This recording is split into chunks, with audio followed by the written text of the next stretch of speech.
2.0 কি এবং এই জিএসটি 2.0 কবে লঞ্চ হতে চলেছে বা জিএসটি 2.0 কবে থেকে কার্যকারিতা হবে এবং এগুলির মধ্যে কি কি বিস্তারিত আলোচনা রয়েছে সেগুলো বলে দিই। তো প্রথমে বলি জিএসটি 2.0 যে নতুন জিএসটি লঞ্চ করা হয়েছে তাতে দুটি স্ল্যাব থাকবে, সেটা হচ্ছে 5% থেকে 18% এবং তার পাশাপাশি রয়েছে একটি 40% স্ল্যাব রয়েছে। তো এটা হাই সেগমেন্টের বা হাই কিছু তামাক জাতীয় ক্ষতিকারক এসবগুলোর ক্ষেত্রে 40% জিএসটি রাখা হয়েছে। নর্মালি 5% থেকে 18% স্ল্যাব রয়েছে। তো জিএসটি 2.0 কার্যকারী হবে সেপ্টেম্বরের 22 তারিখ থেকে। 2025 সেপ্টেম্বরের 22 তারিখের পর থেকে এটা কার্যকারিতা হবে। তবে এই দুটো স্ল্যাবের মধ্য দিয়ে ম্যাক্সিমাম কিছু রেভিনিউ কমানো হয়েছে বা বিভিন্ন রেভিনিউ বলছি জিএসটি কমানো হয়েছে, ম্যাক্সিমাম প্রোডাক্টের উপর জিএসটি কমানো হয়েছে এবং তার প্রভাব সরাসরি শেয়ার মার্কেটে পড়তে চলেছে। তো প্রথমে তোমাদের সেক্টর ওয়াইজ আলোচনা করব কোন সেক্টরে কি প্রভাব পড়তে চলেছে। প্রথমে তোমাদের সঙ্গে আলোচনা করি এফএমজি সেক্টর। দেখো এফএমজি সেক্টর হচ্ছে ফুড কনজিউমার সেক্টর। তো এই যে জিএসটি 2.0 নেশা হয়েছে, এই জিএসটি 2.0 মাধ্যমে কিন্তু নিত্যদিনের ব্যবহার্য জিনিস, ঠিক আছে, সেটা খাবার বলো, বিভিন্ন ধরনের প্রোডাক্ট প্যাকেজিং খাবার বলো, এমনি নর্মাল খাবার বলো, ঠিক আছে, যেমন পনির, আইসক্রিম, বাটার, ঠিক আছে, এগুলো হচ্ছে নিত্যদিনের প্রয়োজন। তো এফএমজি সেক্টরের উপর তোমার জিএসটি অনেকটা পরিমাণে কমানো হয়েছে। তো এফএমজি সেক্টর জিএসটি তোমার 18% থেকে মোটামুটি 5% এবং কিছু কিছু এফএমজি সেক্টর জিনিসের প্রতি 5% থেকে 0% নেশা হয়েছে। তো সেই ক্ষেত্রে এফএমজি সেক্টরে একটা গ্রো করার সম্ভাবনা রয়েছে।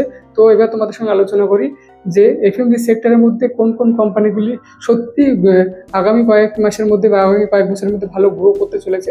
তো তার মধ্যে প্রথমে চলে আসে হিন্দুস্তান ইউনিলিভার। আমাদের টোটাল অল ওভার ইন্ডিয়াতে Hindustan Unilever FMG sector marketing ভীষণ একটা জায়গা করে নিয়েছে। দ্বিতীয় স্থানে রয়েছে আইটিসি এবং তৃতীয় স্থানে রয়েছে আদানি উইলমার, ঠিক আছে।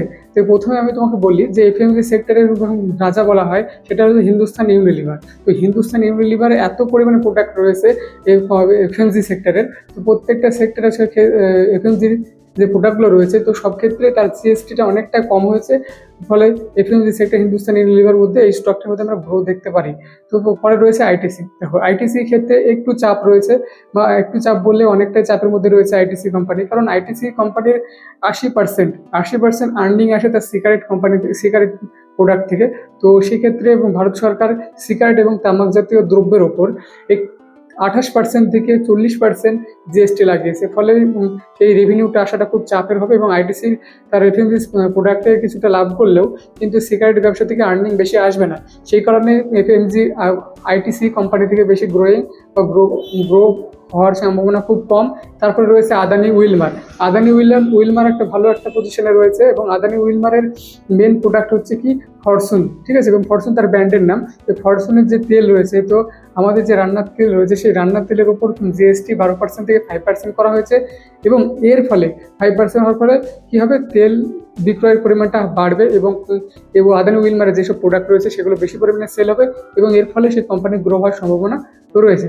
তারপরে চলে আসি নেসলে কোম্পানি অনেক চকলেট তৈরি করে, ঠিক আছে, অনেক ফুড প্রোডাক্টের সঙ্গে যুক্ত, তোমার মিল্ক প্রোডাক্টের সঙ্গে যুক্ত। তো এই নেসলে কোম্পানি মিল্কের বিভিন্ন প্রোডাক্ট তৈরি করে। তো মিল্ক প্রোডাক্টের ওপর প্রচুর পরিমাণে জিএসটি ছাড় দিয়েছে। মিল্কের অনেক প্রোডাক্টের উপর তোমার হচ্ছে জিএসটি 0 করে দেওয়া হয়েছে এবং মিল্কের প্রোডাক্টের উপর সব কিছু 5% করে দেওয়া হয়েছে। এর ফলে মিল্ক রিলেটেড কোম্পানিগুলো, ডেইরি মিল্ক তৈরি করা কোম্পানি বলো, ঠিক আছে, নেসলে কোম্পানি বলো, তারপরে তোমার হচ্ছে আরেকটা কী রয়েছে আমুল কোম্পানি, এবং আমুল কোম্পানিতে পুরো সেগমেন্টটাই মিল্ক বা দুধ সেগমেন্টের সঙ্গে যুক্ত। সেক্ষেত্রে আমুল কোম্পানিতে ভালো একটা রিটার্ন পাওয়ার সম্ভাবনা রয়েছে, ঠিক আছে। এফএমজি সেক্টর আগামী 2-1 বছরে ভালো একটা রিটার্ন দিতে চলেছে। ভিডিওটি ভালো লেগে থাকলে লাইক, কমেন্ট, শেয়ার এবং আমার চ্যানেলে যদি নতুন হয়ে থাকো তাহলে অবশ্যই চ্যানেলটি সাবস্ক্রাইব করবে পরবর্তী এরকম ইনফরমেটিভ ভিডিও পাওয়ার জন্য।